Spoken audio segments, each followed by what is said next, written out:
PC. ജോർജിനും മകൻ Sean ജോർജിനുമെതിരെ രൂക്ഷ വിമർശനവുമായി രംഗത്തെത്തിയ പാലാ ബിഷപ്പിന് മറുപടിയുമായി ഷോൺ ജോർജ്. പണ്ടത്തെ പ്രസംഗം മറക്കരുതെന്നും അന്ന് ഒപ്പം നിന്നത് BJP മാത്രമാണെന്നുമായിരുന്നു ഷോൺ ജോർജിന്റെ പ്രതികരണം. അന്ന് കോൺഗ്രസ് നേതാക്കൾ എവിടെയായിരുന്നുവെന്നും ഷോൺ ചോദിക്കുന്നു.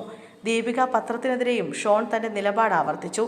പത്രത്തെ നിയന്ത്രിക്കുന്നത് കോൺഗ്രസ് ആണെന്നും ദീപികയ്ക്കെതിരായ നിലപാടിൽ നിന്നും താൻ പിന്നോട്ടില്ലെന്നും ഷോൺ പറഞ്ഞു. പാലാ ബിഷപ്പിനെ താൻ പിതാവിനേക്കാൾ ബഹുമാനിക്കുന്നുവെന്നും പക്ഷേ ബിഷപ്പ് പരസ്യമായ നിലപാട് സ്വീകരിക്കണമെന്നും ഷോൺ പറഞ്ഞു.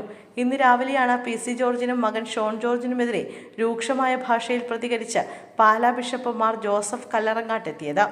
സഭാ നേതാക്കളെ അധിക്ഷേപിക്കുന്ന നിലപാട് പൊതുപ്രവർത്തകർക്ക് ചേർന്നതല്ലെന്നും ചാനൽ ചർച്ചകളിൽ കയ്യടി നേടാൻ വേണ്ടി സഭയെയും മെത്രാന്മാരെയും അവഹേളിക്കരുതെന്നും അദ്ദേഹം വ്യക്തമാക്കി. ഭീഷണിയുടെ സ്വരം സഭയുടെ അടുത്ത് വിലപ്പോകില്ലെന്നും ആരും തങ്ങളെ പേടിപ്പിക്കാൻ നോക്കണ്ടെന്നും അദ്ദേഹം പറഞ്ഞു. അതേസമയം പരസ്യ നിലപാട് സ്വീകരിക്കുമ്പോൾ കോൺഗ്രസ് സഭയ്ക്ക് എന്തു ചെയ്തു എന്നതുകൂടി പരിശോധിക്കണം. ലവ് ജിഹാദ് വിഷയത്തിൽ പിതാവിനെതിരെ ആക്രമണം നടന്നപ്പോഴും പ്രതിരോധിക്കാൻ പി.സി. ജോർജാണ് ഉണ്ടായിരുന്നത്. ക്രൈസ്തവ സഭ യേശുക്രിസ്തുവിന്റെ തിരുശരീരമാണ്.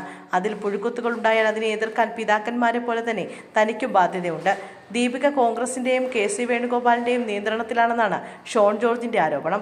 ദീപിക പത്രത്തിനെതിരെ എടുത്ത നിലപാടിൽ നിന്നും പിന്നോട്ടു പോകില്ല. കർണാടക, തെലങ്കാന സർക്കാരുകളുടെ പരസ്യം വാങ്ങി ദീപികയെ വിൽക്കാനുള്ള ശ്രമമാണ് നടക്കുന്നത്. BJP നേതാവായല്ല, ക്രൈസ്തവ സഭാംഗം എന്ന നിലയിലാണ് താൻ എതിർപ്പ് അറിയിക്കുന്നത്. പാലാ ബിഷപ്പ് മാർ ജോസഫ് കല്ലറങ്ങാട്ട് ഉൾപ്പെടെയുള്ള സഭാ നേതാക്കന്മാരെ താൻ നേരിൽ കാണുമെന്നും ഷോൺ ജോർജ് പറഞ്ഞു.